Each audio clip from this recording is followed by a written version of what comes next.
Dominican media mission के दैनिक आहार में आपका स्वागत है। सबों को जय यीशु।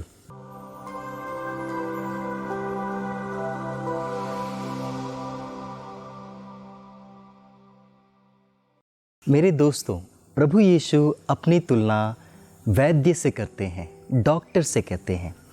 हम जानते हैं कि प्रभु यीशु संसार के सर्वोत्तम, सर्वश्रेष्ठ डॉक्टर हैं, सर्वश्रेष्ठ वैद्य हैं। और इसीलिए आज मैं आपके सामने प्रभु यीशु से संबंधित 3 विशेषताओं को आपके सामने रखना चाहता हूँ, 3 गुणों को रखना चाहता हूँ। सबसे पहली विशेषता, पहला गुण, इस संसार में एक वैद्य अपने अस्पताल को खोलकर इंतज़ार करता है, अपने मरीज़ों का इंतज़ार करता है। कभी कभी शायद ऐसा भी होता होगा कि एक वैद्य इंतज़ार कर रहा है और सुबह से लेकर शाम तक एक भी मरीज़ उसके पास न आया हो। क्या आपको पता है हमारे प्रभु ऐसा क्या करते हैं? प्रभु यीशु उन वैद्यों में से नहीं जो अस्पताल में बैठकर अपनी मेज़ पर बैठकर मरीज़ों का इंतज़ार करे। जी नहीं, प्रभु यीशु मात्र एक ऐसे वैद्य हैं जो अपने अस्पताल को छोड़कर एक दरवाजे से दूसरे दरवाजे तक, तीसरे और चौथे दरवाजे तक और उनके घरों के दरवाजे को दस्तक देते हुए मरीज़ों को खोजते हैं, पापियों की खोज करते हैं। जी हाँ, वचन सुनना चाहेंगे? वचन कहता है, प्रकाशना ग्रंथ अध्याय 3 पद संख्या 20। प्रभु का वचन कहता है, देखो मैं तुम्हारे दरवाजे पर दस्तक दे रहा हूँ। यदि तुम मेरी वाणी सुनोगे और दरवाज़ा खोलोगे तो मैं भीतर आकर तुम्हारे साथ भोजन करूँगा। ऐसा प्रभु कहते हैं। एक दूसरी विशेषता आपके सम्मुख प्रस्तुत करना चाहता हूँ और वो ये है कि ऐसी कौन सी औषधि है, ऐसी कौन सी दवाई है, ऐसी कौन सी गोली है जिसे प्रभु यीशु बीमार व्यक्तियों को या पापियों को देते हैं, जिनसे उन्हें मुक्ति प्राप्त हो, चंगाई प्राप्त हो। वचनों में हमने अभी सुना, प्रभु कहते हैं, यदि आप मेरी वाणी सुनकर दरवाज़ा खोलोगे तो मैं भीतर आकर तुम्हारे साथ भोजन करूँगा। भोजन, जी हाँ प्यारे दोस्तों, प्रभु यीशु किसी रोटी, दाल, चावल, मांस या सब्जी की बात नहीं कर रहे हैं। प्रभु एक ऐसे विशेष औषधि की बात कर रहे हैं, एक ऐसे विशेष भोजन की बात कर रहे हैं जो मात्र प्रभु यीशु के पास में है, जिसे पेतरुस ने ठीक ठाक समझा था। और इसीलिए उन्होंने क्या कहा था, शायद आपको याद होगा।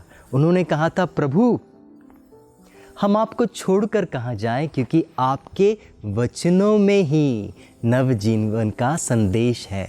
आपके वचनों में ही नवजीवन का संदेश है। जी हाँ, प्रभु यीशु की औषधि और कुछ नहीं बल्कि उसका वचन है। और यही बात मरियम मगदलेना भी ठीक ठाक समझ पाई थी। और इसीलिए जब वो प्रभु के चरणों में बैठ गई, वो सब कुछ भूल चुकी थी कि उसे रोटी सेकनी है, उसे चावल बनाना है, उसे मांस पकाकर प्रभु को खिलाना है। क्यों भूल चुकी थी?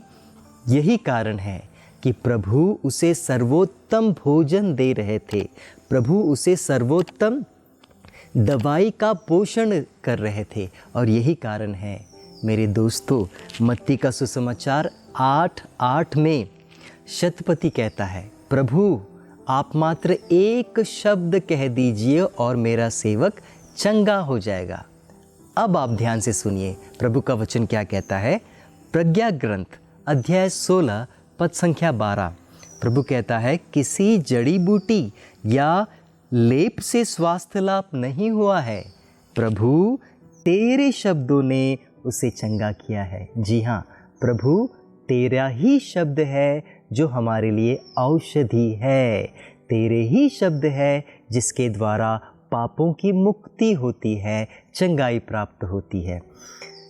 तीसरा विशेष गुण जो आपके सम्मुख में समर्पित करना चाहता हूँ वो ये है कि यदि मुझे मौका मिले प्रभु यीशु के इस प्रेम को एक नाम देने का, तो पता है भाइयों और बहनों, मैं कौन सा नाम चुनूंगा?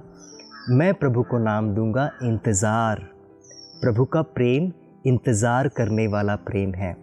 एक बार पापी के दरवाजे पर दस्तक देकर प्रभु इंतज़ार करता है। भले ही उसे 1 साल, 2 साल, 10, 20, 30, 80 साल तक ही इंतज़ार क्यों न करना पड़े, प्रभु वहाँ रुक कर दरवाजे पर खटखटाते हुए उसका इंतज़ार करते हैं। इसका सबसे सर्वोत्तम उदाहरण है भला डाकू जो प्रभु यीशु के साथ क्रूसित हुआ था। उसने प्रभु यीशु की दस्तक की आवाज़ कब सुनी? अपने जीवन के अंतिम क्षणों में उसने प्रभु की दस्तक की आवाज़ सुनी और अपने जीवन का दरवाज़ा खोल दिया और प्रभु से मुक्ति पाई। जी हाँ मेरे प्यारे दोस्तों, मेरे प्यारे भाइयों और बहनों, और यही कारण है प्रभु क्या कहते हैं, ध्यान से सुनिए। प्रभु कहते हैं मार्कुस का अध्याय 2 पद संख्या 17, निरोगियों को नहीं रोगियों को वैद्य की ज़रूरत होती है। मैं धर्मियों को नहीं पापियों को बचाने आया हूँ। इसीलिए आज की हमारी प्रार्थना यही हो कि हम प्रभु को ज़्यादा इंतज़ार न करवाएं, बल्कि उसकी दस्तक की वाणी हमारे कानों में तुरंत गूंज पड़े और हम पछतावा करते हुए प्रभु के नज़दीक आ जाएं। सबों को जय यीशु।